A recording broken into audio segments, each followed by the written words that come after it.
What's going on, everybody? It's your boy Vic. We're back with Now Until Up, and I have a special episode. I'm excited. I got my guy on here. I've known this guy for over a decade.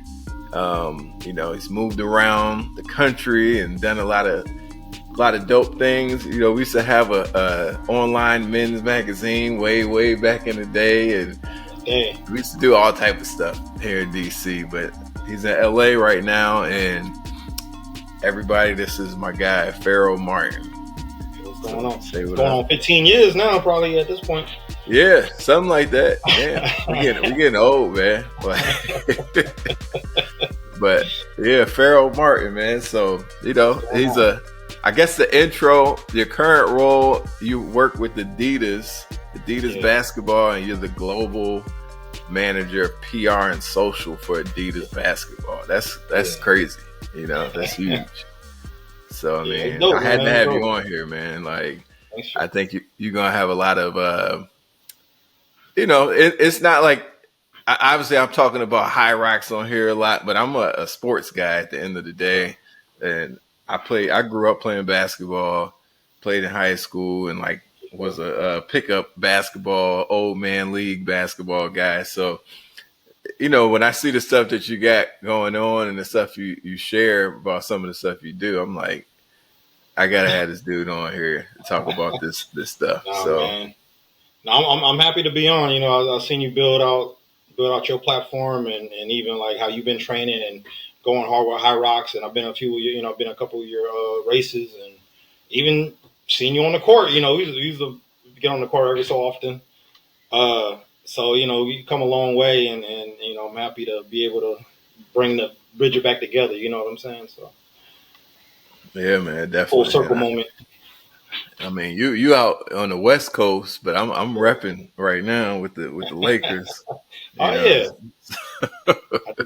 we just gave my man Christian Wood. He's a Adidas athlete, and he signed with the Lakers, so we had to give him some shoes for media day. So big Laker Nation fan. I'm excited for the upcoming season. So yeah, now I'll be out there December 16th. Racing HYROX in LA again, same spot. So definitely. Yeah, we'll connect. Man. I'll try to come down. Yeah, man. So anyway, so let's just jump into this thing, man. So what do you do for Adidas? So kind of with the title states, I manage the global strategy for our social and PR. For the basketball, category. And basically what that means is, we have at Adidas Basketball, Adidas Hoops on Twitter and Instagram. All the content that goes on our social channels for basketball, me and my team, we work on crafting that, gathering that, making sure that we communicate what's that touch point, what happens with our athletes, what's going on with our brand, what's going on with our, products dropping. And at the same time, we also oversee PR, so we make sure that we get the word out there to the media, working with our team on that side too. So I got two different teams that handle those two different touch points, and we just make sure we just communicate all things Adidas basketball. That's kind of in a nutshell is what we do. You know what I'm saying? So there's a lot of content capture, there's a content creation, there's messaging, there's copyright. There's a lot of just messaging that we're pushing out and making sure that it's being consumed, and we need to make sure that the story. Basically, what we do is we do storytelling. We're basically brand storytelling, if for lack of a better term.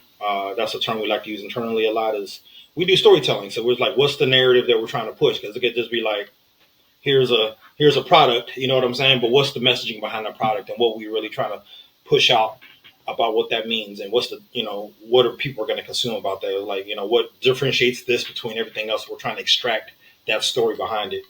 And the tech benefits, the brand benefits, it's associated with this brand, with this athlete, or if it isn't, how does it help the athletes who consume our product? So it's a lot of stuff that we kind of pull from that. So how involved are the athletes in that process? It depends. If it's a signature shoe or a signature product, they're very they're very involved. We get a lot of feedback in regards to, it depends on what it is. So like a signature product, of course, they're very involved. This is their product that they got their name on it, and they want it to perform the way that they want it to perform, and they want it to fit and look a certain way. If it's just some of our other athletes, it's probably like, I got this thing going on in my home city.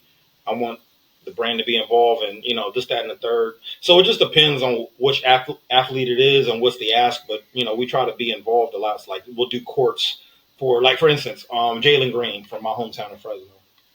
He's not a signature athlete, but he's half Filipino. So you know, he went to the Philippines and we followed him and we captured a bunch of content of him visiting the Philippines and that whole thing, or whatever. Back in Fresno, we did a court for him. You know what I'm saying? Or maybe he'll do like a camp for the kids, like a basketball camp that we'll sponsor. So it just depends. Like, we got our signature athletes, we got different little initiatives that we try to do, like community give backs from like either the athlete's hometown or like the team that they play, that the town that they work, they play in. So there's a lot of things that we do that's community oriented or just personal for them. Yeah, that's dope. So I like that, the storytelling side of it, because like it's kind of, what's the purpose of even doing content if you're not telling a story, right? Right. So, and I don't even know if everybody really thinks about content like that. It's like you just kind of just share something that you think is cool, but in terms of getting feedback and whatever the purpose is behind, like, obviously Adidas is trying to sell products, right? So you got to get like a feel to the customer, to the potential Yeah. customer. And if you can make that customer feel like they're part of that athlete's story, Yeah. then, that's a plus, or whatever it is. Yeah. But that's dope. So you've been to a HYROX before. So I just had this thought while you were talking. You have different tiers of athletes that I've seen you like deal with, and some of the stuff that you posted, and from like the top superstar athletes to like the kind of mid tier, and I'm sure there's other people that I don't even know about, right? So um, in the high rock space, I guess to juxtapose the two, you got like your world championship level elite 15. And even in the elite 15, you kind of have like the few fast people that Right. that are like, those are probably the only people who could potentially win. Um, and then you have like the pro division, which is like the qualifying space for the elite 15, where like I Yeah. race in the pro division, but I'm nowhere, I'm not close in time to like the people who are in the elite 15. And then you Right. have like your open division, which is just, you have fast people there, but some people are just there doing it for fun.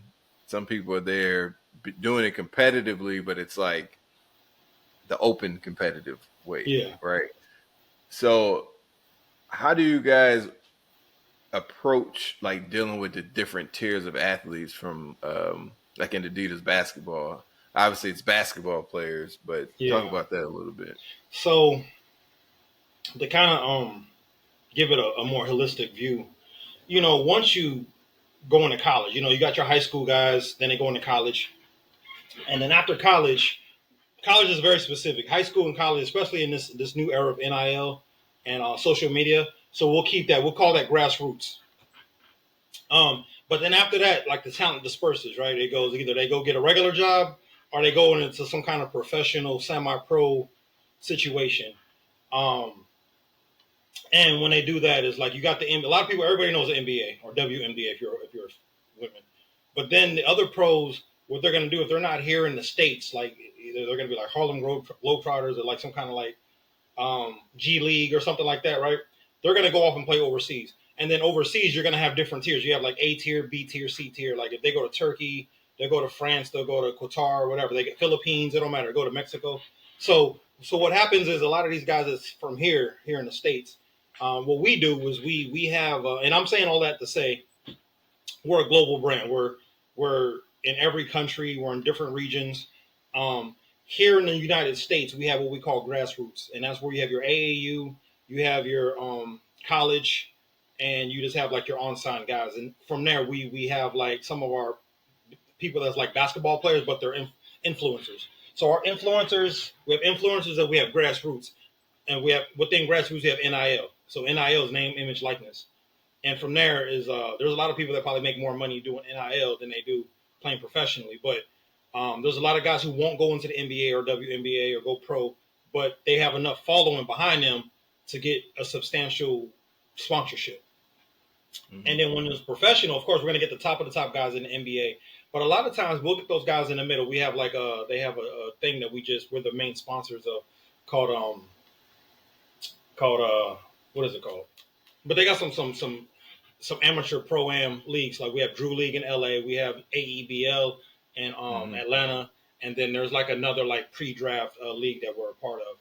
Which name I can't remember right now for whatever reason. Isn't it Nitty? Is that his name? No, it's the Well, not the league, elite. but the player. I'm thinking of one of the players that plays in the pro-am that plays at that level. That's pretty popular. So we do have one guy named Hanzo Emmanuel. He has one arm and he plays. He's an NIL now. He actually signed to a school, but then he was a social media guy who just had like millions of views, millions of followers because he like played basketball with one arm and it was kind of crazy. So we signed him to a deal. But as far as like the pro am leagues, like we have different tiers. There's guys that just it don't matter what league they're a part of. If they have a significant following, we're gonna like look at them. You know what I'm saying? So like we have a guy who's like big in China for the China market, but maybe have no significance here in the States. So we have guys in Euro League, you know what I'm saying? That's kind of doing their thing. Mike James being one name that comes to mind who is not in the NBA, but he's a superstar in Europe. You know what I'm saying? So we have guys that are different tiers, they have different looks that are they have they have different celebrity in different markets at different levels. So even on the college level, you know what I'm saying, the pro level, or even at the NIL level, they have significance to their audience. So if you have a significance to your audience, that's what we kind of look at. If you're just a guy who just plays ball, then if you're a winner, we might look at you. Maybe you come from one of our schools that we already sponsor, like Indiana or Louisville. Those are all Adidas schools. So if you come from there and you're a significant player who's like a leader of the team, we'd probably look at you. As far as like HYROX, it'd probably be the same thing, where it's kind of like if you're a guy who's has a significant social media following and you win some HYROX levels, you don't have to be like the World 15, but maybe you're like significant within a market that we care about, and then we'd probably like reach out to you. Yeah, so I could speak for HYROX. The largest market right now, or the growing market, would be the UK.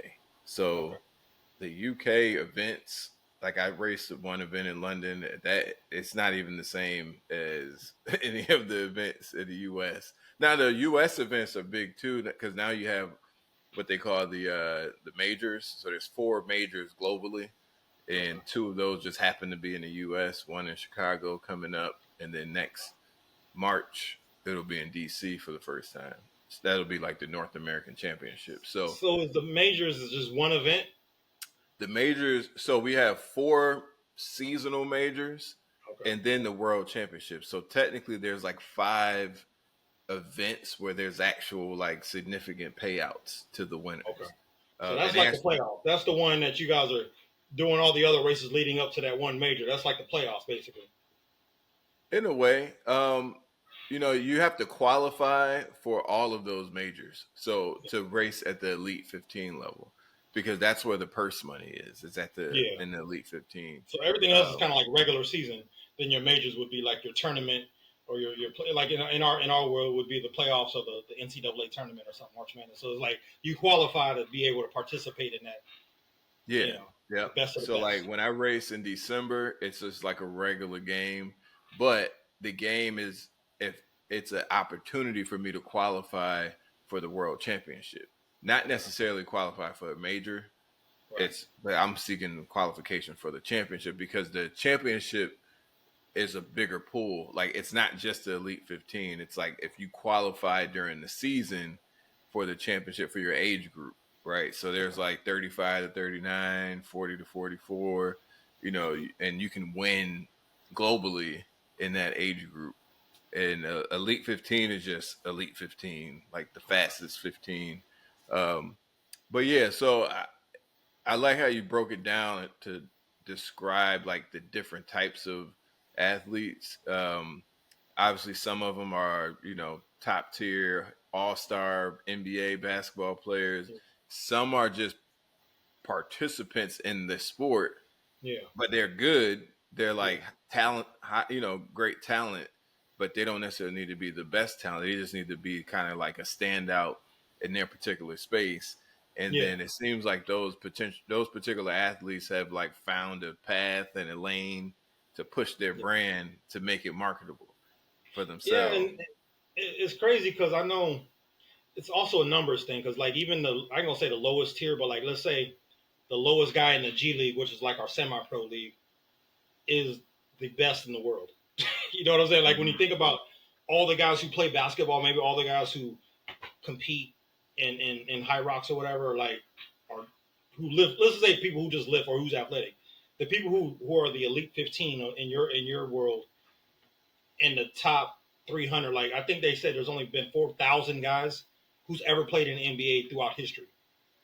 We've had if you think about it, there's probably if you had to put a number on it, there's millions and millions of people who play basketball. But in the history of the NBA, there's only been 4,000 people who's had the privilege to put on an NBA jersey, and that's like Mhm. people who's only played for like a day and left. So with that being said, just knowing that small of number, like at the top, and like I think there's 300 in the league now. These are like 10-day contract guys. All the guys who were just G League might be another, and all the professionals across it that might be another 1,000 people. My point is like maybe 2,000 people. It's like these are the best in the world. They're very good at what they do, but there's only like you know what I'm saying? That pyramid is very small. It's very narrow in regards to who's going to get sponsorships, who's going to be able to do it professionally. Like you could be great at what you do. You're going to be way better than the average person, but you're at the bottom of the totem pole when it comes to like standing out in the sport. You know what I'm saying? Yeah, but So they got enough yeah, where it's like you can't question their abilities and their talent. Like they exactly. belong there, Yeah. but they But also even have then, something it's only else. so many seats. You know what I'm saying? Like maybe I think HYROX is a little more democratic because you guys, everybody can come and race or compete.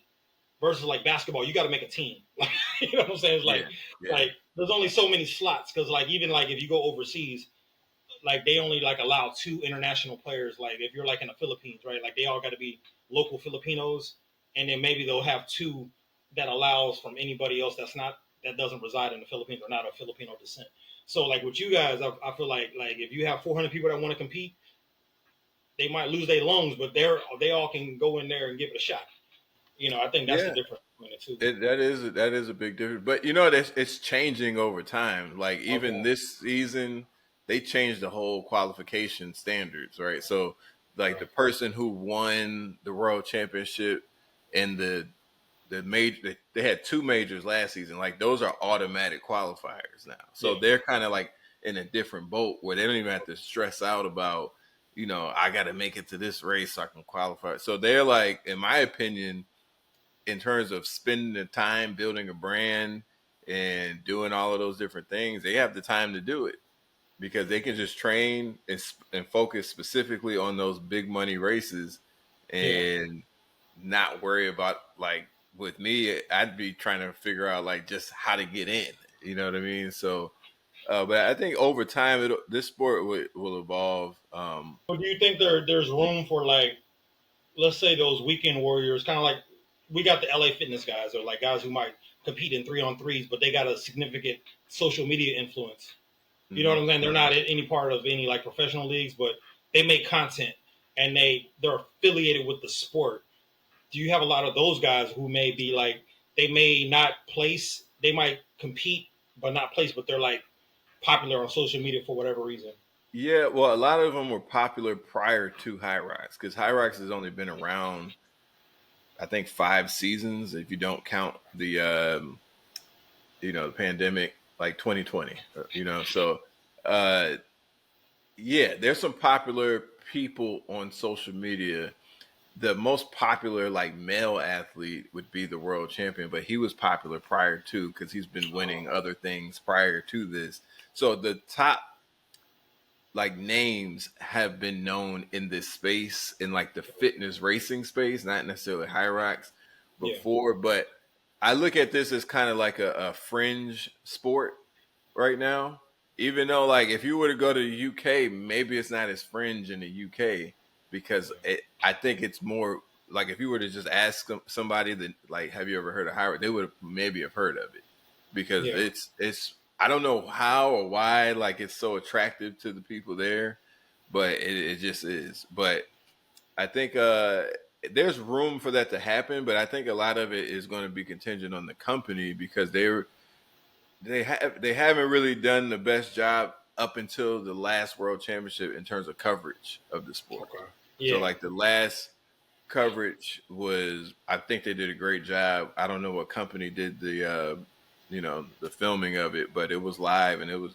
But the season prior, the World Championship, it was like a montage that they did, and it was after Yeah. the fact, and it was on ESPN. But Okay. it's kind of like we already know the results, so Yeah. you kind of just it was storytelling, Yeah. but it was I don't know how you're gonna get like kids to like this. You know what I mean? They need to see the live event. People want to be like anticipating, like, oh, who's gonna win or who's gonna, Yeah. oh, these people are neck and I neck. mean, like I said, in this new era of marketing, social media, like that league I was thinking about was Overtime Elite, Hmm. and it's like you got a lot of new sports. I'm seeing like a lot of new sports coming up. Like it could be something that's like bare knuckle boxing, or it could be like the Russian slap contest, or it could be like they got pillow fight. Like people like they got like a freestyle tag or something, like professional tag, like the best tag people in the world or whatever. But these are all sports, or these are all things that people participate in. And I think the main thing is just exposure. So like you're saying, if you got ESPN, it's just the way that it's going to be marketed, the way it's going to be edited, the way it's going to be captured. Like some people, they don't see it live. They just see the pieces of it. And for them, if you just see the 1 minute clip on social media, on TikTok or Instagram or something, and it does a good job selling the sport, you told the story. If you talked about like whatever some of the participants and their backstory, like, yo, this is what he trains for, this is why he competes, and blah blah blah. It's kind of like how they used to market American Gladiators, you know what I'm saying? And like, yo, he comes from this background, and he's overcoming these challenges because this is a very strenuous sport. Like, you guys are some of the most elite of the elite in regards to what you guys do, and it takes a lot. And I think to tell that story is like, this is a story of overcoming. Like, okay, here's a big obstacle, and this is what they dealt with in a personal life. This is what they got to do to train. This is what they do when they compete. And I think whatever HYROX or whatever the competitive league that you guys are a part of, they package it and they sell it. Of course, getting the exposure in these different channels and these different touch points is key to growing the sport. And then also, if you guys start getting like people with significant followings to join the sport and they compete and blah blah blah, and you guys make stars, it's just all of that culminates into the popularity of the sport, and then you guys get more buy-in from sponsors, you get more buy-in from participants, and also the league, where they're able to offer more money. And then when you guys can offer more money, then you get more competitors. So that's the trajectory that I've seen a lot of newer sports, in leagues come and go. If they can sustain, if they can, they can Yeah, attract the sponsors and the viewership. they But come and it's all in the go. market at the end of the day. That's key, right? The Yeah, leagues coming and going, and I think that's where I'm trying to talk about the business side of the game on my podcast. I yeah, talk about trainers, but I'm not a trainer, right? yeah, Um, I would compete, but I'm interested in like how can this space grow? What are the opportunities in this space? Whether it be from different companies who aren't because Puma, is one of our competitors, and isn't it like the founder of Puma is the brother of the founder of yeah, yeah. Adidas? They brothers. So like they're like a big sponsor in Europe for HYROX. Okay. So the world champion has a Puma deal, but the thing is, he's a U.S. based athlete, but I think his deal is with like Puma in the UK, Okay. and he actually has like a supplement company in his biggest market because he partnered with the Okay. distributor over there is over Yeah. there because for whatever reason, even though this is a German based company, the UK's market is growing, but Yeah. But I mean, they just had a race in Dubai. They had two races in Australia. Um, Obviously, they're all over Europe. They're in the U.S., but not so. There's a lot of complaints about like, oh, we need more races in the U.S. But I mean, at the end of the day, they don't have to do that. I think like what you No, described about like the influencers and all that. It seems like that's probably what's happening in the UK right now. It's I just the think Americans don't see it. yeah, the social media kind of evens out. Like it don't have to be localized as much. You know what I'm saying? Hmm. It gives worldwide exposure. Um, no matter where you are, like you could be based in Turkey or like almost Iran. Like if you're based in Iran, you can, or like Africa, like you got a bunch of African runners like that runs marathons, right? They compete. I would think that HYROX or like any of these other competitive companies, or these leagues, pick places that are highly visible. Like if it's going to be in Europe, they're going to find a place that, like, even though if I'm from like Ethiopia and I'm a runner, let's say a marathon runner, I'm gonna go compete in Boston, or I'm gonna go compete in one of the big markets in Europe to get the exposure. So it don't really matter where you're based. It's more so where you compete and where you're Yeah, seen. You know what I'm saying?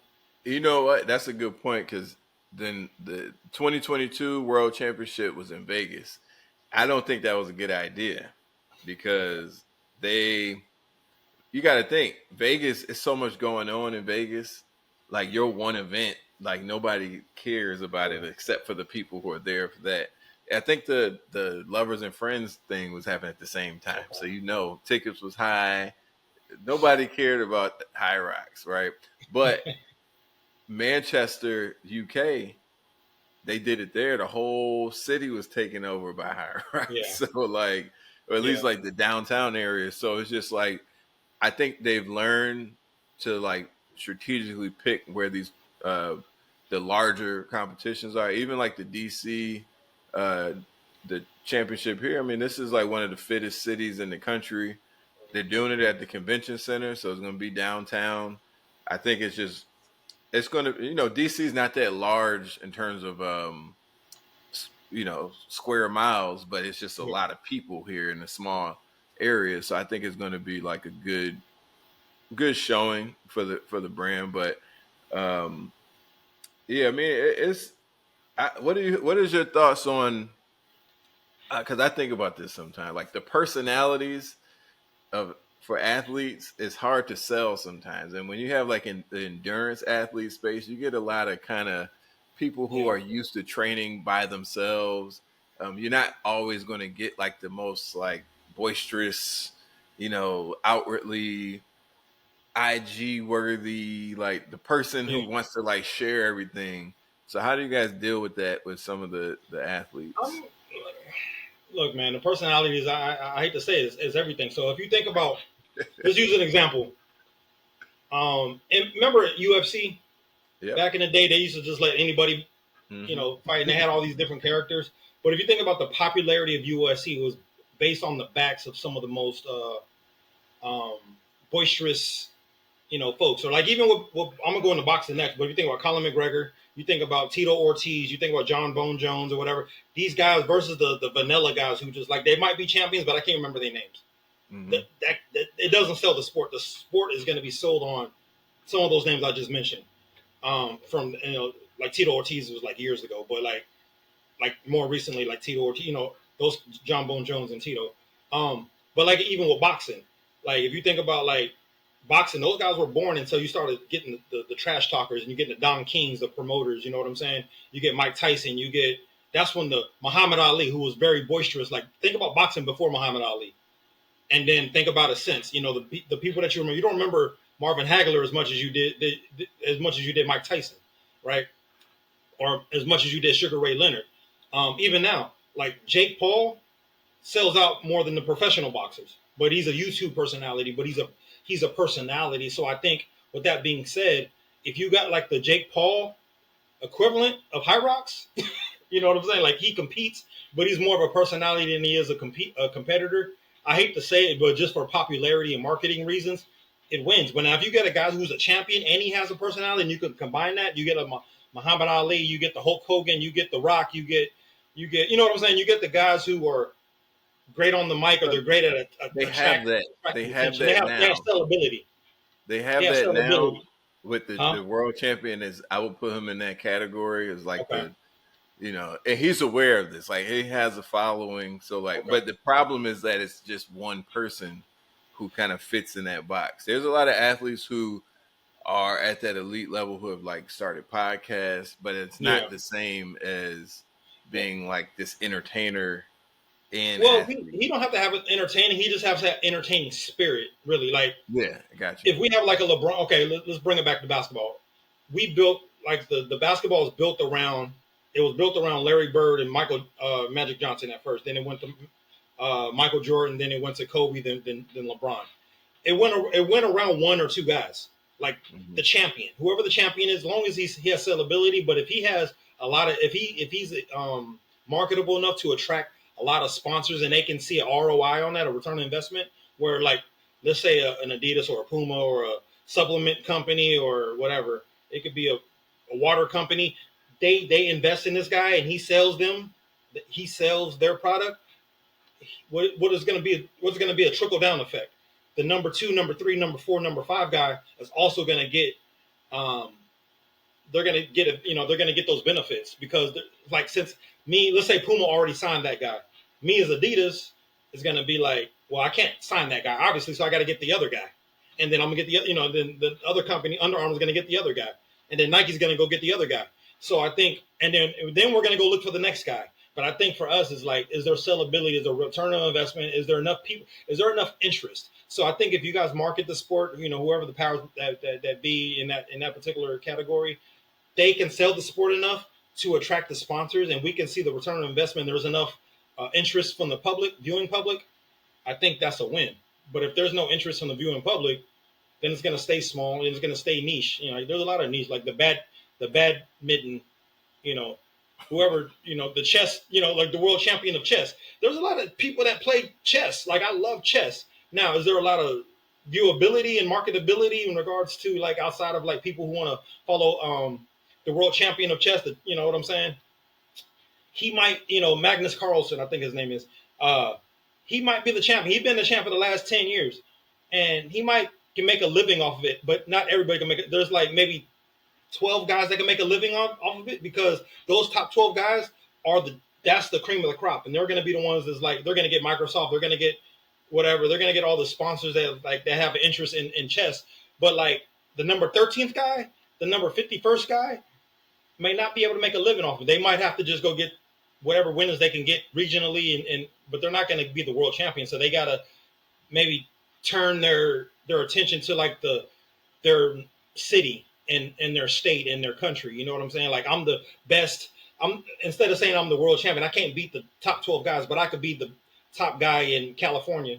I could be the top guy in the western half of the United States. You know what I'm saying? So you got to regionalize your celebrity at that point Yeah, that and makes me localize think it. about CrossFit.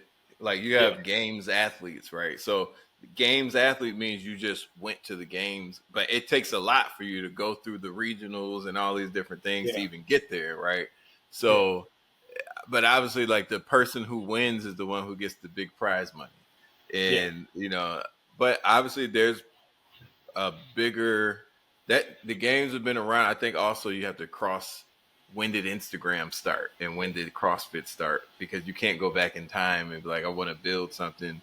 It just was perfect timing for some of those athletes that have like 100 to 200,000 followers, where it's harder to do that now um, in this particular type of space. But um, yeah, I think that's a good point though. Everybody's not going to be the cream of the crop in terms of just making money purely off of competition, but you can be cream of the crop by being at a certain level and yeah, having like the business acumen or even the partners yeah, representation to get creative with it. And that's where my yeah. mind goes with this. Like, how can you get creative in this space and use your success, because you're still part of the 1% if you make it to a certain point, but now you just need to think outside the box because you're going to kind of play yourself trying to like What I was be this thinking, other person. yeah, and what I was thinking about is that local, like you're the best of your local area. I mean, obviously, you know what I'm saying. Like if you can win, like let's say DC, like you can from there you can get car dealerships, you can do a lot of local brands. You could do brands that are specific to like your community. You could do brands that are you can start brands. You can start a brand, like you could do training programs or whatever based off of your success, even if you're not the top of the top, but you're the top of your region, because you guys, there's not a lot of people that do what you do. Or like, for instance, in my world, it's like there's not a lot of people who plays basketball at a certain level. So the guy who plays at a local university, he can get an NIL deal for a lot of local brands or local companies and businesses. He might not even make the NBA, but he's like the guy who's on television, local television. He's the guy who's the best that represents that university, or or whatever. So I Of think the course. equivalent Yeah. of it is like you can win DC, you can win California, you can win Canada, Toronto, but maybe you're not going to win the world championship, And I and think you can do that. I think a lot of this is like culture too, because I don't know the company, being based in Germany. Like I've been in like rooms where I've heard them talk about certain things, about what they plan to do, and I'm like, I don't even know if they think the same way, or maybe they don't have to, because I'm not saying I didn't start the company, so they know more than I do about this. But some things they just don't think they have to do. But I think at the same time, if they want USA success, they're going to have to do some things differently in this market, which I Yeah. haven't seen. But whatever's working in the UK, that's fine, but it's not going to work here. So, um, but yeah, so I mean that's definitely some good points there. Problem with the U.S. though is very saturated with different sports. You Yeah, know, definitely. I think where you get success like overseas and some of these other markets, it's not as saturated. Like, you know what I'm saying? We got college sports, we got professional sports, we got 15 different other sports where the viewing public is like boom, boom, boom, boom. So for you to kind of break out, it has to be something like very novel, like a USC or like boxing with no gloves on. It's like these are very barbaric sports and are very like, like track and field, like soccer and track and field still hasn't broken out in the United States as much, as even though we compete heavily. But as far as from a marketability standpoint, we know some of the names, but they're not sitting there watching track and field. They may do that more in Europe. You know what I'm saying? So Hmm. it's just kind of what it is. U.S. is just very saturated, unfortunately. Yeah, but it's definitely saturated. But I do think when I look at the success of like CrossFit, which is Yeah, not it's not the same, but it's the most comparable sport in my opinion. CrossFit mixed with like track, right? yeah, So or cross country, yeah, not track. It's CrossFit yeah. mixed with cross country. But I wanted to talk about because I know you've been doing video content, even though that might not be like the primary thing that you're doing now in terms of on the production side, but I want to talk about like how the difference between like the clean corporate stuff and then like the raw footage and how that happens. How does that even come about? Like the decision to do one or the other, and because obviously every athlete isn't getting flown out to the Philippines. So Um. So we have a thing where you create for the platform that you're trying to program for, right? And what that means is if I'm putting something on TikTok, you look at what wins on TikTok. Sometimes that polished stuff doesn't work on that platform. It might work on YouTube. It might work on TV. It will probably work on maybe at some instance Instagram. But even with Instagram Reels and all that, some of the organic stuff is really like the stuff that you capture on your phone. So for us, the determination of how we do it, it depends on what we're trying to do. Like if it's campaign creative, you know, we want to treat it with a certain reverence. We're gonna go big budget. We're gonna hire an agency. We're gonna go shoot a commercial. Something dealing with like a big one of our big athletes, or whatever. That's going to be something that's going to be professionally shot, curated. We're going to, if this is something we're going to put on TV or we're going to run ads against it or use it on YouTube or something, even on our official channels, we will do that. But then you might have stuff that will get views, but it's not necessarily a corporate thing or a brand thing that we would do. We would partner with the content creator. Content creators, they might do stuff with like a mirrorless a mirrorless camera, like a mirrorless Sony or a Canon. Maybe they use their iPhones. Maybe they use, you know, whatever. But for them, it's all about the way that they capture the content, they edit it, the way that they write it, the way that, it's about what that clip looks like. Whatever that 30 minutes, if they can pack, like, if they can, pack 30 seconds of great content within just doing a selfie video, then that's just what it is, right? It just depends on what it is, what's happening, how we're trying to capture it, the best way to do it. Do we want to do it very organic, or do we want to do it professionally shot? There's no easy answer to do it, but you can get a lot of great results just doing stuff on your phone with a tripod, or having somebody just capture like your performance. If you guys are doing HYROX, capturing, and you're telling a story. If you're doing like voiceovers with it, and you're editing it in a certain way, and you're positioning it a certain way, you're gonna win. It's not really about it's not really about the camera that you're using, because the phone cameras are actually as good as like some of the low end professional cameras at this point. So, I think, like using Jake Paul, for instance, they were using iPhones until they upgraded to like some professional stuff. By the time you upgrade to professional stuff, you hire a videographer, you hire a guy who edit for you. That means you got money coming in. But if you ain't got no money coming in, I wouldn't worry about it. I just get my thing, set up a tripod, or have somebody like a family member capture it for you, and you just edit it a certain way. And if you're a personality, maybe you do voiceovers, maybe you do stand-ups, maybe you kind of do, like, hey, what's up, world, blah, blah, blah. And maybe you're narrating in some form or fashion, and you're showing your personality. The way you capture it is not important. The equipment that you use to capture it isn't important. It's really about how you capture it, is what I meant to say. It's really about your personality. I think that stands more than whatever equipment that you use. Like, use your iPhone, bro. Use it. Like even what we're doing here now, we're using our webcams on our computers. We're not using, this isn't a multi-million-dollar setup. You know what I'm saying? So we capture, but this is no different than, like, this content capture is no different than what you're going to do out in the field. You're just going to capture how you got to capture it. At the end of the day, it's about the content. How about the frequency? Say it again. Like the frequency, how often? I think depends on the algorithm. Like, if you did some research about whatever channel that you're trying to jump on or platform, consistency is key. Now, like for some, it depends. It helps to go every day. For some, at least go a few times a week. I don't know if you're really getting away with like once a week on a lot of these things outside of YouTube. Like YouTube, I think if you do it like once a week, you're fine. But I would think about what platform I'm really trying to program for, and with that is, as long as it's consistency. Because I think the longer that you go, you get actually, algorithm actually penalizes you for not uploading as often. So there's no hard fast rule of how often you got to do it. But I would research on the platform that you're, platforms, if you're trying to do multiple platforms, what their aspect ratio is, what the ideal length is. So like for YouTube, you want to go at least 3 minutes. For Instagram, you don't want to go over a minute, right? You want to go, but for them, they want to capture your attention. You want to know, like for TikTok, it's probably even shorter than that, right?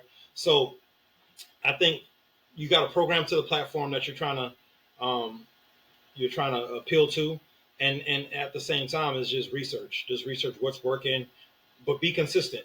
You're going to do the long form video for some of them. Some of them are going to be like this. They're going to be, the aspect ratio is going to change. So, yeah, you just got to research and experiment. Just put out content and see what works. Something's going to stick. You know what I'm saying? What works for this person is not going to work for you. It just isn't, because you don't have the same personality. You don't have the same followers. You might have a different cultural backing, in regards to who most of your followers are. So little nuances like that, you got to pay attention to, and just see, like, if you got a professional account, look at all your stats. Look at where it's, where you're getting the most engagement, where people are falling off, what their ages are, where they're based and located, because all that plays into a factor factors into how you need to program and how you need to create your content. Okay.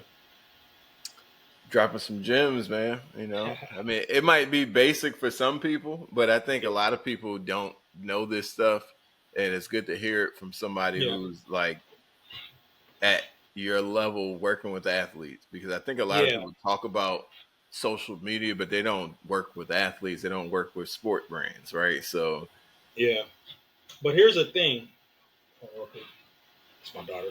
Um, Here's the thing. Like social media is short. You know, the shortened version is media. mhm. So people who are on social media, you're no different than a publisher. You're no different than an editor of a magazine, or like they need to know their audience. At the end of the day, you got to know your audience. So once you know your audience and you know your platform, you could program to that. Because, like I said, you're no different than a TV programmer. You're no different than a magazine editor. You know what I'm saying? Like they're programming content to go out, and then you're trying to get sponsorship from it. At the end of the day, Mhm. so the social part people eat up, but they forget about the media part. No, So that's key. Like it's you got to treat it like the information is out there, so you got to just follow the script on that exactly. side of it. So, I mean, the social side is kind of going to be more individualized, but the media side is kind of just Google it. So Yeah. Google how to do a strategy. You know, um, I think to be honest, I could probably keep going, but I think Yeah. I want to make sure I keep consistent with my time that I'm doing with these podcasts. So I guess I'll wrap it up with: are you ever going to consider training for a HYROX? me, I'm just trying to train, bro. I think for me, I'm just trying to get in shape at this point. I don't know if I'll ever get to that level. That I don't have the fire. Like that's why I respect what you do, because that takes a lot of determination and dedication and commitment and pain that I don't like to put myself through. But I just want to get to the level where I'm consistent and I'm in shape, and I just want to shed some pounds. I don't know if HYROX might be, who knows? Let's see if I ever get to that level where it's just like, hey, you know what? I'm actually I'm actually in shape, and maybe I get to that next level. But for now, I can't really see it, bro. It's just It's good to have a mind over goal matter. Yeah, to train towards, right? So that's yeah, kind of this is what keeps me like consistent is not that I do more over yeah, time, like I'm just consistent, but yeah, to have a goal and know like okay, I need to do this, and yeah, now it's like no question around like what I need to do. It's like I'm going to do this. This is what I got yeah. going on for the next 8 weeks, and Exactly. No, you I know, think maybe that might be a thing where I can get that discipline and get that commitment to them little baby steps. Maybe not on the competitive nature, but that training discipline that you have and that commitment where I can go just so I can lose 20 pounds. It's not no like I don't pressure, need to go man. get. It's there's other races out there that aren't as difficult, I would say, Demanding. as a high Yeah, rise. Yeah, but yeah, I just put it out there, man. So hopefully you get to come down, drive down to LA in December, and we get to chop it up there. But yeah, man, I appreciate you coming on here. I know it was kind of spur of the moment, but I definitely had to get you on here to kind of drop some gems for sure. and hopefully some people get something out of this, and it might inspire them to like maybe go a little bit harder and like come up with their own strategy on how to get Hmm. to the next level. Because I think it's an opportunity for a lot of athletes, at whatever level, above Hmm. my level, same level, whatever. But I think they can do more, and I can Yeah, see it, but I can't make anybody do anything. So I'm just yeah. trying to put that info out there, and hopefully they get something from this. Oh, she won't let me. Okay, we got She a won't let me guest do this. star coming in. Say hi. Say hi. Hey. Come on, say hi. any Yeah. Um. anything else you want to say before we No, sign man, off? it's great to see the platform that you guys are building out. I've been following the journey. Um, I'm not on the high rock side. I'm on the basketball side. I salute all the hard work you guys put on and the commitment. And, I learned a lot. So even as a casual, what I'm saying, it's like I'd watch it if maybe it's just the way that they just need if they just capture it at the end of the day. Because like I seen it live and it's a great sport. Um, you guys, it's a very demanding sport. So it's all respect. So it is challenging because it is a long. It's a long. It's kind of like I'm trying to film a marathon. Like Hmm. it's hard to capture. Like even as a content creator guy who captures stuff is like how do you capture something long and make it interesting. So I think a lot of it's going to be in the storytelling, and it's going to be in the background of the people that's involved in it and what they got to overcome. I think that would be the story I would tell if I was like the HYROX the HYROX guy. You know what I'm saying? So, but yeah, salute to you guys and what you guys are doing, man. You know, Adidas basketball, we're just trying to make our mark on what we do, but we're in the same thing with you. We're just trying to overcome, you know, the great obstacles ahead of us. Yeah. Well, who knows, man? Maybe we'll get some Adidas basketball players to come do a HYROX or something like that. They probably would do great, you know. Right. Yeah. So they're some of the world's best athletes. So you know, it'd be interesting to see how challenging. You know, running up and down a basketball court for 40 minutes is not. That ain't no thing. You know, they got to do a lot of weightlifting. That's a lot of wind. It's a lot of, you know what I'm saying. So maybe some are short. My background is basketball, so, and I'm not at the level that any of those play. I was never that good, but so I mean, if I can do it, they can definitely do it. So, but man. All right, man. So let's shut it down, and I appreciate you and everybody. This is Now Until Up. I'm Vic Purcell. Peace. All right, y'all.